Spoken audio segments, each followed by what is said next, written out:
หมายส่งถึงพี่น้องผู้รับถอมยินเสียงข่าวเขาตังมตาเสียงอยู่ข่าววันเมื่อได้ตกแม่อยู่ในวันที่17เดือนธันวาคมปี2026ในคาเลข่าวเลยยิบตา2 6ข้อข่าวในเมืองนอกเมืองเสติมาต่างถึงนี้พี่น้องผู้ปันแห่งเฮาเขากว่าอยู่ค่ะหัวข้อข่าวที่1อเมริกันและอิหร่านตึกสิเปลี่ยนแปลงตึกกันหัวข้อข่าวที่2ศึกขังและศึกใต้เหลียงเปลี่ยนแปลงตึกกันในทุ่งหนองหลวงจือคำว่าในค่ะวันด้านสุดในเฮาข่าวกันกว่ารับถอมยินด้วยหัวข้อข่าวนอกเมืองเตรียมต่างไว้ว่า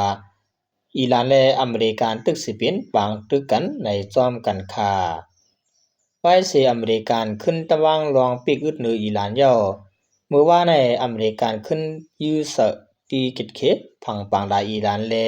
ที่อันมีหมักหนูไฟนั้นย่ออิหร่านก็ตุ้มเต่าขึ้นเสียยื้อเสตะปังเซาซึกอเมริกันอันมีน้ำเมืองหิมหอมนั้นอยู่เหมือนกันไว้เสียลองกึดตึกอันนำแก่นแข็งมันคึมเลยลูกเหลียวกว่าเย่านั้นสร้างเป็นมาปังตึกอันเต็มตุเตรียมทวนแลเฮ็ดให้อิหร่านหลอกเงิดตัดที่เฮหามขึ้นเส้นตั้งเฮียงไฟฟ้าลุมผ่านนำหรือมาเทียงว่าไหนว่าเสติหารานปืนเผาเมื่อวันเสาร์นั้นว่าเตอึดรับสายนำฮอหมุดเสตึกยึฮือจือลัดผ่านสายนำนั้นเย้าลองเคียงเขียงขึ้นเป็นมาแทงกำหนึ่งลองยื้อใส่ตีเกตเคปพังปังหลายอิหร่านแลตีซิมไว้หมักหนูไฟแลตีปล่อยหมักหนูไฟตีคุนกระดาเมื่ออิหร่านนั้นเสไว้นั้นเก่าจูมอจังและยื้อเสือเวียงอิหร่านละลายเวียงปอกกำ2ว่าในค่ะสื่อข่าวเมืองอิหร่านลาดว่าตับซึกลูกเพื่อนอิหร่านเขาและยื้อหมักหนูไฟแลปล่อยเฮือมินตรวนใส่ตีตับอเมริกันอันมีตีเมืองปาเลนแลโควิดอีกตั้งโจเตียนเมื่อพ้องตับซึกอเมริกันเขาตึกคอนตุ่มกันนั่นอยู่ลองอันอเมริกันยื้อใส่อิหร่านนั่นเป็นตาเด็กเด็กเตียงเฮาอิหร่านเฮาปุดผุยสายน้ำฮอมุดขึ้นเสียมกายิงอ่านตาเดยึดเวียดนามกัดซึกอิหร่านก่อนอิหร่านไปปุดผุยการซึกอันสุกสักหรือนั่นเทียงในภูมิจันอเมริกัน3ก็ลัติสิข่าวไล่ตื้อหนังไหนเมื่อวันอังคารนั้นก็ภายอเมริกันเขาลาดว่าเขาขึ้นตะวังปันรอเฮหามอิหร่านเสียเรียกลายปันเสียนต่างคือ2ลำเลเฮหามทางลำหนึ่งอ่ำหาสบอกเข้าต่างกว่าสื่อข่าวอิหร่านเขาได้ออกไว้ว่าที่พังปางได้เวียงปันตะอาปัดอันเป็นตาฮือและตับนำอันใหญ่สีเปื้อนน้ำเมืองอิหร่านนั้นและยินเสียงหมากแตกแลไฟไหลลุกไหม้ที่เวียงอากับอันมีตีกุนโกปอดหองแลที่เวียงโกนาลาดแลสีดินนั้นในคาผู้อุปจันสูงอิหร่านและผู้นำในสภากากาดิบาบลาดว่าเสียอเมริกันยี่ขึ้นปอกันต่างสุดนั้นเย้าเขาเลยตึกโตอเมริกันตอนนึงนั้นเย้าตูกว่าวันในคา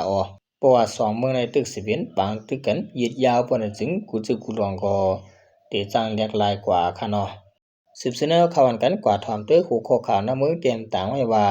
ซึกขางและซึกใต้เลียงเป็นปางตึกกันในทุ่งหนองลงเจคำในจำกันค่ะ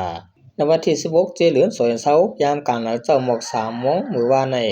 ตับซึกใต้เลียง SNE และซึกขาง KIA เป็นปางตึกกันที่หิมวานลงตรงทุ่งหนองลงเจคำหนองเมียไม้สิตอนเมืองยางสิเมืองขางในเย้ากวนหวานหมักมงกายก็หนึ่งลาตีสีขาวเขาว่าที่ปางตึกนั้นได้ยินเสียงกองหวานกองลงคนนั้นอยู่สิข้อมูลหูย่อยแต่อำบ่ได้ฮู้จอมว่าไหนปวนมาเมื่อวันที่2เดือน26นั้นก็ตับซึกใต้เหลียงเข้าตึกซิมและตับซึกขังตับกุ้งโหพาและตับร้อยปัตมยาอันมีหิมหวานลงตรงนั้นเส2ฝ่ายเคียงแข็งการซึกต่อกันมาต่อถึงเปลี่ยนปางตึกกันยามเหลวในอยู่หรือนั่นก็ที่หิมวานตองอุสิเวียงห่มหมักล้างตึงจะแก๊งแดนดินจับเมืองขางนั่นก็ตับซึกใต้เหลียงและซึกขางเขาตึกเป็นปางตึกกันหาวแพงไว้เหมือนกันในคาตับซึกใต้เหลียงนั่นก็เป็นตับซึกอันตรงหนึ่งในสิเวียงห่มหมักล้างและหลายๆพื้นที่อันมีพี่น้องใต้เหลียงอยู่เศร้านำค่ะเนาะพอเข้ามาด้วยซึกขางก็ปวดจอดตรงกว่ากุฏิค่ะเนาะเมื่อนังน้ำเมืองใต้ปอดของก็ซึกขางอยู่ไว้ตั้งน้ำซึกใต้โคเขียวหวานให้ก็จอยสังเฮ็ดสังกันไลค่ะเนาะซึกใต้บ้านให้ก็จอยเก็ดเขปันกวนเมืองสังไลปันซึกเจ้าคือจืออยู่ในเมืองใต้ปอดของนั้นหิมนาติเปกินกวนเมืองใต้เก็บขวัญเก็บกวนเมืองเก็บกูจือกูลองซึกใต้ซ้ำมีกองมีแหนสังตาติเก็ดเขปันกวนเมืองใต้เอาเสียมกะซ้ำปลายขึ้นเฮ็ดล็อกลายนั้นยืงเข้าเสเปกินขึ้นกวนเมืองเฮาแทงบางปอกมาก็ดีวนว่า